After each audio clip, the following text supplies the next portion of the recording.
Hello, everyone. Thank you for coming to another episode of the podcast, The Hero in the Mirror. This podcast serves as a gentle reminder that heroes aren't that hard to find. We see them in the movies, we see them on TV, but sometimes to acknowledge the hero in the mirror, that hero that lives within you, and the fact that your journey has really shaped the person that you are today. And I am happy to welcome another Chicagoland hero, Juan Sebastián Camacho, a proud son of two immigrant parents from Colombia, and has really adapted to the bicultural experience that it is from an American and Colombian point of view. You also have a degree in mechanical engineering from UIC. You've pivoted your career 4 different times, but you've really done that to find your passion and really find what speaks to you. I know that you also have been re-inspired to be in this public speaking space and to help others really acknowledge their story and their voice. Juan, I won't steal too much of your thunder, but thank you for coming here today. It's really much appreciated. Thank you, Phil. I appreciate that. And first off, high praise, calling me a hero. Yeah. And might be tough to feel that way, but I want to say that I love the premise of what you and your team have here in terms of really redrafting this narrative of looking at yourself in the mirror and not just thinking critically of yourself. I think we often default to thinking of what's wrong or what's negative, but not what's positive, not our natural strengths and what we can offer to the masses as people. So I think this is a dope space that you've created here with your team. And yeah, I'm excited to dive into the hero's journey that I've got and go from there. Absolutely. Yeah. With that said, yeah, tell us a bit more about your hero's journey. Or what has brought you here? First of all, you have, my brother. You have. I love how it manifested too. We had mutual contacts. It just manifested in and of itself. So I really appreciate how Destiny was able to bring us together to have this dope conversation. For me, that journey that I really wanted to share today is about a classic immigration story, right? It's not too far uncommon rather, of what a lot of our immigrant brothers and sisters have lived through. But I'd be remiss if I didn't share it, because when you asked me initially about what's my hero's journey, immediately parents, family comes top of mind. For sure. And just to paint a little picture for the audience, I was born in 92. Yeah.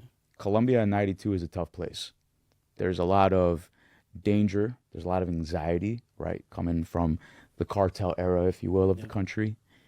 And my parents, feeling that anxiety, that deep anxiety, decided, hey, for my children, it would be a better future at this time to move to the United States. Yeah. And in 96, they moved. Yeah. And they left family behind, they left friends behind, they left effectively everything. Mm-hmm. And I remember that my dad moved first by himself to try to make his business happen, an entrepreneurial business here, selling Mexican goods, spices, candies, things like that, and trying to tap into the Hispanic market that he knows well, and at least him knowing Spanish was able to try to tap into that market. But as we both know with entrepreneurship, it's trial by failure. Yeah. Gotta fail to succeed. Gotta fail to succeed, and that failure is tough, right? Especially for a first timer here in a new country. So Dad was figuring it out. I moved here with Mom in 96, and my mom is a well-educated, college-graduated lady who had to drop her degree, and no shame to this at all, but had to pivot to becoming a janitor at O'Hare, working 12-hour shifts, 6 days a week, making moves as much as she could to put food on the table for me and her. And a core memory that really sticks out at that time is I was only maybe 4 years old, and she was coming back from a shift that she had at the airport. And she picked up groceries on the way home. She slipped on the floor. We were living in a family friend's basement. That's what she could afford at the time. Yeah. And she slipped, and the groceries fell out the bag. And she usually would get me this Nesquik chocolate milk because that was the move as a kid. And it spilled on the floor. And I remember still an image, a core memory of her falling to the floor as well, crying, probably out of desperation of the moment. Yeah. And that resonates deeply with me, man. It resonates so deeply with me because that is from the perspective of just the story of immigrant struggle, of our immigrant parents' struggles, that's the one that sticks out the most. And it's a core memory in my hero's journey, because one thing that I resolved for myself as I got older and grew into my identity, I told myself, I never want that poor woman to ever feel like that again. I would never want her, my younger sister, or anybody in my family to ever feel that. And that was just a driving force of my journey to figure out my blueprint of success here, figure out what I wanted to do in this life and be successful, but not just for me, but for my family and especially for my mom. Yeah, it sounds like that memory really lit a fire, not wanting your mom to feel that level of anxiety or desperation or anything like that. So it's an honor to have you here today. I know she's going to be proud you sharing this story here as well. But yeah, let's talk a bit more about your hero's journey. You have that degree in mechanical engineering. You've pivoted your career 4 times. I'll tell you, either way, engineering in general, right? And that's a tough assignment. So much respect to the engineers out there. I will tell you that I had to figure out this blueprint of success on my own. That's no fault of my parents whatsoever, right? It's just more of the realities of an immigrant child. You got to identify what the blueprint of success is in this country and then figure it out.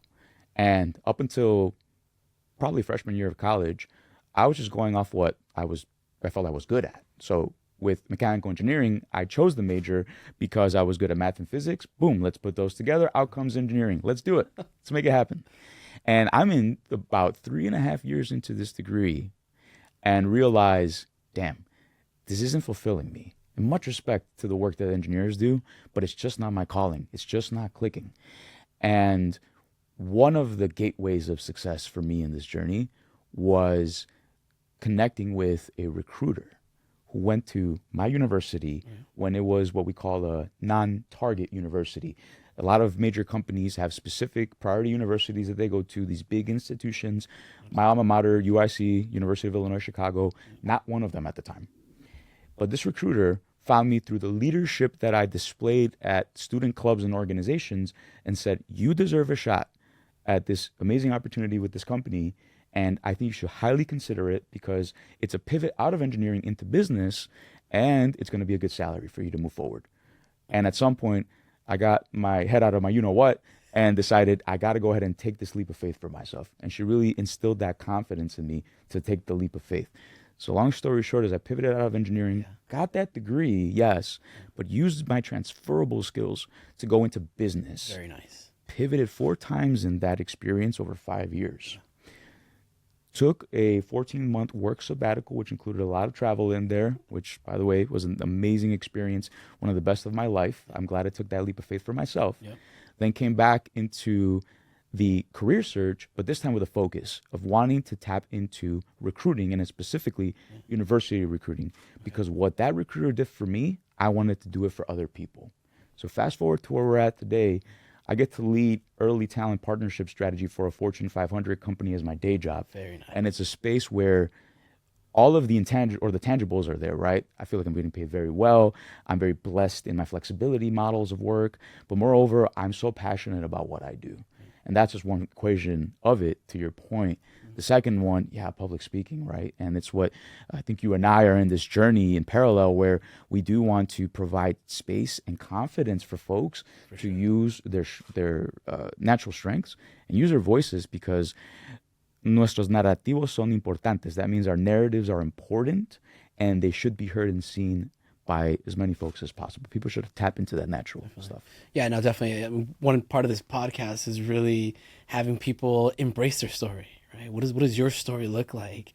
How has it molded you into the person that you are today? And don't be scared to share that story. My story was that of this stuttering little Mexican fat kid. But, that's made me humble. That's made me very caring for other people, and that's made me understand, why some folks have, get anxiety public speaking. I mean, we all like even now, right? Being in this, I have it right now. There's a little bit of anxiety with how well is this going to go? How well is this going to be perceived? But when you step out of that realm of fear and into the realm of faith, kind of have you done multiple times, God will lead you along those paths and those rounds. Yes, sir. you have an event coming up. If we can talk a little bit about it, because I know Yeah. it's going to be a great accomplishment for you. With the Alpha organization, which is an association of Latino professionals for America. I've been with the organization for 15 years, so got to give a shout out to Alpha. Yeah. They've been in my corner. The mentors, the lifelong friends from this organization have been part of my hero's journey for 15 years. Since I was a 17-year-old freshman, not knowing left from right and trying to figure out life, they've been in my corner, and I'm really appreciative. So now I'm in this space where I do my best to give back. We have an annual conference every year. So to your point, in about 2 weeks, 9th of July, going to be leading a workshop around visionary communication and helping others amplify their voices in where they're at. First things first is you got to get in the game, just like you and I are doing right now, right? Just speaking our piece and trying to get more comfortable with this dynamic, which is naturally uncomfortable for folks, and that is okay. It just is. And going from that to identifying a clear vision of communication. I think that, again, our stories and narratives are so important, and they should always be shared. And when they can be shared with a tangible vision to really inspire people to move forward in any agenda, be it a corporate team agenda, be it an entrepreneurial agenda, or just a personal agenda of this is my lived experience and I want you all to know this. I want other folks as well to tap into their inner self-confidence. So I'm excited for the 60-minute workshops at the Alpha Convention in Las Vegas in a couple of weeks. Wow, Yeah. dude! Kudos to you. That is phenomenal, and I'm very, very happy to see you being connected to this Latino organization and really helping empower others. So yeah, definitely look forward to all the LinkedIn posts and maybe videos that you'll post up on that. But that's amazing. Yeah. You talked a little bit about mentors and supportive communities, people that have guided you along the way. Anybody that stands out or any Mom.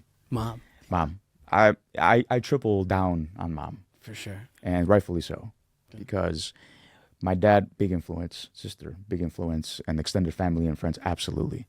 But mom's number one. One of the biggest things that she gave me, and I'll tell you this, is there's this concept of having psychological safety as an immigrant child that is severely underrated. And what I mean by that is we sometimes as immigrant children feel this pressure. Maybe it's not spoken, but it's felt that because of the sacrifices of our parents, we have to conform to this very specific, highly, quote unquote, prestigious career in the eyes of our communities back at home, right? So these are amazing careers, by the way, being a scientist, being a physicist, being a doctor, lawyer, right? Yeah. But an HR professional or recruiting professional, not really in the wheelhouse, you know what I mean?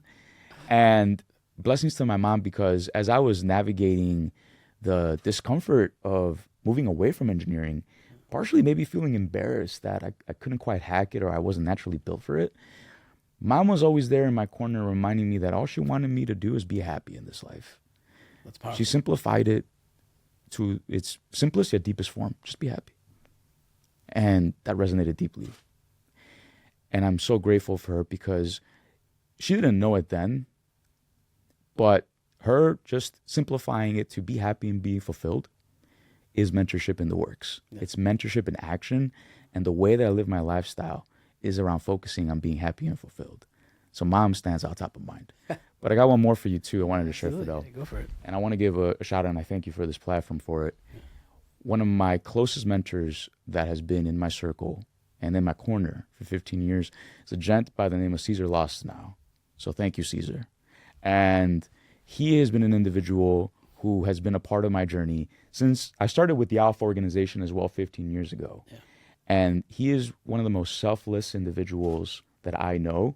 And he's a prime example of someone that is not invested in himself, but truly, genuinely invested in the growth of his mentees. Wow. And he was one of the first people to teach me what the blueprint of success is in terms of finding a career that is filled with passion and fulfillment. He challenged me consistently to get out of my comfort zone and to think about a career, not just in the practical salary focus or the focus on benefits, which, yes, they're important and they should come, but from the idea of longevity.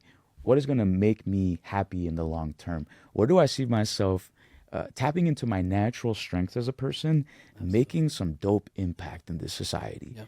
and it landed me in university recruiting strategy, in partial thanks to his thought process. Yeah. The fact that he's in his 50s and continues to have a growth mindset, it's so dope to see because it offers us, especially as Latino men, this blueprint of success to say, hey, we're constantly growing. We must constantly challenge ourselves and get out of our comfort zone for growth. For sure. Absolutely. I'm really happy to hear that both your mom, right, and this mentor, both of them, their main goal was like, be happy with what you're doing. And we were having a conversation offline where you're reading this book, and it talked a little bit about following your passion. If we can talk a little bit about that. Oh yeah, I love that. So for context, Fidel and I, we connected previously, and I was speaking about a Japanese framework of fulfillment, which is known as Ikigai, Ikigai. And as I brought it up, you went behind you, pulled out the book of Ikigai, and we just resonated so deeply on that, brother. For sure. And for some context for the audience, Ikigai is a 4-part framework from Japanese folks that really taps into the deepest space of fulfillment and inner peace. And I might slip on this a bit, but I'm going to do my best to summarize the 4 quadrants. You think about, one, the practicality of we need money in this society, so what's going to get you paid? Moreover, though, what are you passionate about? What do you love to do? And how can you contribute to society? And think of that as a 4-part Venn diagram, right? That completely overlaps with each other. And when you find that intersect of all 4, you've reached your Ikigai. And Ikigai is this constant state of being. And you're not always in Ikigai, meaning you don't, every single day, you may not feel deeply fulfilled or deeply happy. But if something is rocking with your fulfillment or your inner peace, you have this framework to go back to ask yourself, am I not feeling as passionate about this anymore? Is this, for me, in my perspective, no longer what society needs? And if so, what can I do about it to get back to that Ikigai? So we talked about that. Yeah, I love it. And definitely something that I've started to take into consideration. And this podcast actually fell within that Venn diagram where I'm practicing my public speaking. I'm giving people a chance to share their story. I'm giving people an opportunity to listen to these stories and maybe empower themselves from it. And even though right now, this is just the starting, I think this is like, I'm still within single digits of this podcast, but every time that I have these episodes, it's a sense of fulfillment because I know that there's something positive that I'm contributing into the universe and that I'm giving people a platform where they can come in and share their stories, their story of resilience and overcoming adversity. And with that said, I think that's a good segue to talk about any particular moments that stand out where you were just like, man, I don't know if I can do this, or where you felt like giving up, and what did you do to overcome that moment where you were just like, I don't know if it's in me? Yeah. I mentioned to you, right, that I pivoted so much in my young career, and pivoting is a struggle because part of your lived experience when you pivot is this belief that you couldn't hack it at the first career that you tried or the second or the third. So you needed to pivot because you just weren't quote unquote good enough, which is false. But you can't help but feel that sometimes when you think about career pivots. Despite that though, I just went back to my inner compass. Again, blessings to my mentors, blessings to my mother. They grounded me and reminding me, just keep trying because you got to find something that you're really happy with. And as much as I struggled with it, that reminder really helped me still push through. And especially when, I'll take you back to 2018, where I did this 3-year rotational program out of college. Then in 2018, I organically completed the 3-year program. I had an inkling that I wanted to pivot into recruiting. Unfortunately, at the time, by the end of this rotational experience, the company didn't have a recruiting gig for me internally. So it wasn't that I got laid off per se or fired. It's just that the program naturally ended its course. So I decided to take that as a chance to do a work sabbatical, travel the world, went to 23 different countries in 8 months, saw so much perspective, met so many amazing people that materialistically have far less than what we have here, but we're genuinely very happy. I got so much amazing deep context from that. I'm so grateful that I took that experience for myself. But when I came back, I came into a not so easy job market. You're talking about a dude that has many pieces of transferable skills, but not a direct recruiter in the past. And to get into recruiting, it's a difficult nugget. It's a difficult space. And I remember going through this 3-month process of reaching out to recruiters and not getting a response, getting to first round interviews and not even getting rejected, just not being heard, not even getting a response back, being completely ghosted. Wow. Getting 3, 4 final round interviews, feeling real good about where we left off and not hearing a peep after. That's so demoralizing. Man. It's so demoralizing. And there were absolutely times within that where I was about to just return back to one of the careers that I went to, because I at least had that direct experience and I had to keep my career moving forward in some way. I'm so blessed with the people in my corner that reminded me to stay true to my journey, to my path, because something's got to give. And lo and behold, man, and I go back to Alpha because it's crazy how much the org has supported me. And the convention of 2019, I reconnected with a company there on site at a career fair. And I talked to people that I previously met in Chicago, and we revisited a conversation. And it went so well that they said, hey, we're actually thinking of you to help you break through into campus recruiting. The kicker is that you need to move to New York. Yeah. I'm like, I got no friends or family. It don't matter. I want to make this happen. I'm so eager for this moment. Yeah. And I decided, let's talk about it. We talk about it, amazing conversations. I sold them on my transferable skills. They gave me the offer. I said, done, took the gig.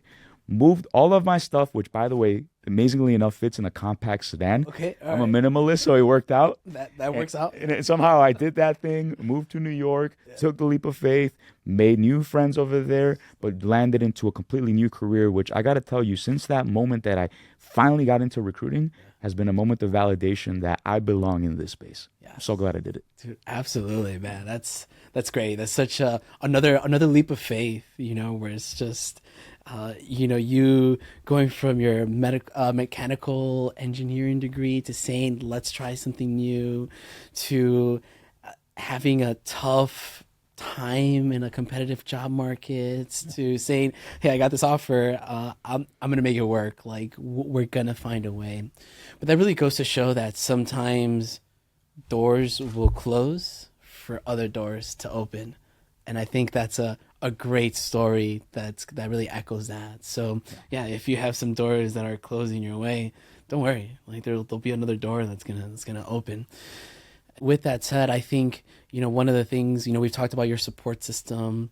We've talked about, your hero, your mom, Caesar as well. Let's talk a bit about maybe a message that you'd like to give to our viewers today as we start to wrap this up. Yeah, I appreciate that. And I want to take a moment to look this direction because I think this is going to deeply resonate. The greatest failure is the failure to try. And that means something in many different forms of our lives. If I didn't try to figure out this blueprint of success, take a leap of faith, listen to my mentors, get very uncomfortable in some spaces, but claim that space anyway. Pivot 4 times in my career, find a space that gives me this Ikigai, this deep fulfillment. Absolutely. I absolutely would not be with where I'm at. I do this interesting thing sometimes, Fidel, where I go on YouTube and I look at videos of older folks and they're very introspective and think about some of the regrets that they've had in their past and what advice they would give to their younger selves. And one of the biggest commonalities in that advice is to just go for that thing and just give yourself a chance, believe in yourself, invest in yourself, and try.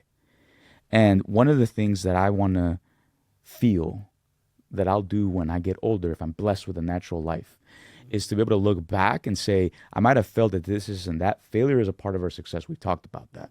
But I want to make sure that I'm that guy who at least gave it a try and a damn good one at that. Because that's how I know that I really gave it a go as much as possible to find that deep inner peace and that deep fulfillment in life. So I'm very grateful for my trials. I am thankful for my failures. I'm thankful for the failures of not making it past final rounds. Some doors closed. That means the other door is ready for me in the future. And I might not have seen it then, but hindsight's a beautiful thing. And it shows us that that failure was truly redirection for success. So I'm so glad I tried. So I really want folks to take away that the greatest failure is the failure to try. And I want folks to really try within themselves. Whatever that thing is that they have, give it a go. Even if you fail, you at least tried. Cool. Awesome. Well, everyone, thank you for sticking around and listening to these great insights from Juan. Juan, it was a pleasure to have you. I wish you nothing but success and happiness, and look forward to more collaboration opportunities, especially with the public speaking space. I think there's a lot that we can do for the community within that. And one thing that I told one of my friends the other day is, there are as many stories of triumph as there are stars in the night sky. Sometimes you need to look up and pick the one that's yours. Retweet, frame that, and add it to a shirt and sell it to me, brother. You got Please it. do. You got it. I love it. But so with that said, thank you, everyone. And as a reminder, the heroes aren't that hard to find. And most importantly, make sure to smile when you see that hero in the mirror. All right, cheers, y'all.